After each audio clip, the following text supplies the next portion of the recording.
1 yumurta, 250 ml ılık süt, 100 qram çörək yağı, 1 paket vanil, 1 xörək qaşığı maya. Qarışdırırıq. 100 qram şəkər, 600 qram un. Unumuzu az-az əlavə edirik.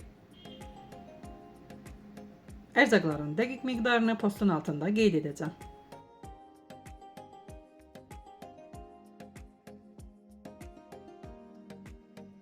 Yumuşaq, ələ yapışmayan xəmir olur.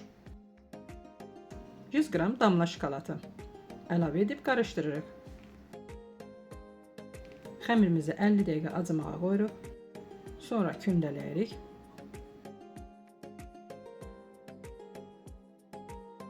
Kündələrimizi bişirəcəyimiz qaba yığırıq. 20-25 dəqiqə kündədə saxlayırıq. Üzərinə yumurta sarısı vurub 160 dərəcəlik sobada bişiririk.